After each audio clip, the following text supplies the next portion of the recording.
নমস্কাৰ বন্ধুসকল কথাখিনি বৰ্তমান সময়ৰ সমাজৰ লগত খাপ খুৱাই এটা অতি গুৰুত্বপূৰ্ণ ভিডিঅ' প্ৰস্তুত কৰিছোঁ। আশা কৰোঁ কথাখিনি শুনি আপোনালোকে সকলোৱে উপকৃত হ'ব। গতিকে আহকচোন আৰম্ভ কৰোঁ। বন্ধুসকল, পৃথিৱীৰ আটাইতকৈ বিস্ময়জনক প্ৰাণীটোৱেই হ'ল মানুহ, নহয়নে?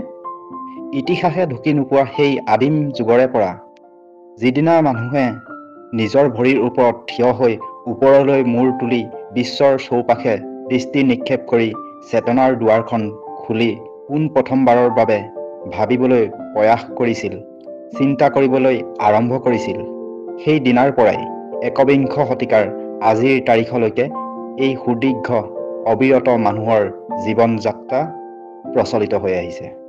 ভাবিলে আচৰিত লাগে, এই মানুহ নামৰ প্ৰাণীটোৱে এদিন জংঘলত বসবাস কৰিছিল, পৰ্বতৰ গুহাত আছিল, জন্তুৰ দৰে হাবিয়ে বননিয়ে ঘূৰি ফুৰিছিল, দলবদ্ধভাৱে চিকাৰ কৰি কেঁচাই কেঁচাই জন্তুৰ মাংস খাইছিল, জুই ব্যৱহাৰ কৰিব নাজানিছিল, দেহত কাপোৰ কানি নাছিল।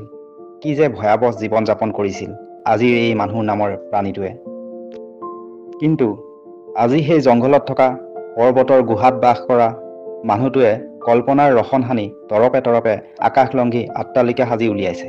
শীততাপ নিয়ন্ত্ৰিত অত্যাধুনিক ডিজাইনৰ বিভিন্ন যান বাহনত ঘূৰি ফুৰিছে, বিলাসী জীৱন যাপন কৰিছে, মহাকাশে যাত্ৰা আৰম্ভ কৰিছে আৰু চন্দ্ৰটো মাটি কিনাৰ প্ৰয়াস কৰিছে।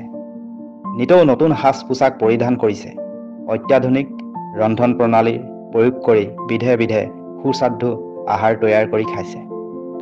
গতিশীল সময়ৰ জখলাৰে বগাই বগাই আগবাঢ়ি আহি আজি একবিংশ শতিকাত অৱতীৰ্ণ হৈছেহি। সৃষ্টিশীল চিন্তাৰে আৰু জ্ঞান বিজ্ঞান তথা প্ৰযুক্তিবিদ্যাৰে পৃথিৱীখনক বহু দূৰ আগবঢ়াই লৈ গৈছে। সেই তাহানিতে জংঘলত থকা একেই মানুহ নামৰ এই প্ৰাণীটোৱে। কিন্তু সময়ৰ সোঁতত মানুহৰ সমাজখন শ্ৰেণী বিভক্ত সমাজলৈ ৰূপান্তৰিত হ'ল। বৰ্তমান আমি যিখন সমাজত বাস কৰি আছো, সেইখন সমাজৰ জীৱনলৈ নামি আহিছে ঘোৰ অন্ধকাৰ। সভ্যতাৰ চৰম শিখৰত অৱতীৰ্ণ হৈও মানুহ যেন অসভ্য জন্তু জানোৱাৰলৈহে পৰিৱৰ্তন হৈছে। মানুহে মানুহ হৈও আজি অমানুহ বা অমানৱীয় হৈছে। মানুহেই মানুহ খাই, মানুহেই মানুহক চিনি নাপায়। এইখন সমাজত নাৰীয়ে নীৰৱে চকুলো টুকে, শিশুৱে হাঁহি হেৰুৱায়। কি যে বিড়ম্বনা! সংকটৰ কালত চৌদিশে জীৱনৰ হাহাকাৰ হৈ পৰিছে। মানুহৰ ওপৰত মানুহৰ বিশ্বাস হেৰাই গৈছে। ক্ৰমাৎ বিচ্ছিন্ন হৈ গৈছে মানুহৰ পৰা মানুহ।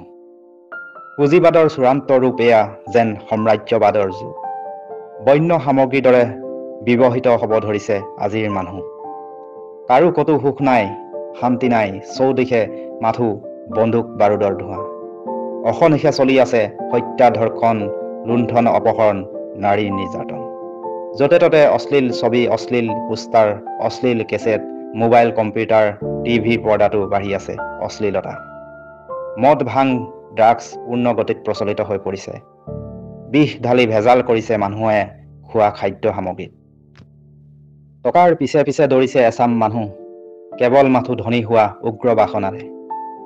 দ্ৰুতগতিত কমি আহিছে মানুহৰ জীৱনৰ মূল্য। যুৱ প্ৰজন্ম আজি দিশহৰা হৈ চকুৰে সৰিয়হ ফুল দেখিছে। অন্যহাতে তীব্ৰ ৰূপ ধাৰণ কৰিছে নিবনুৱা সমস্যাই।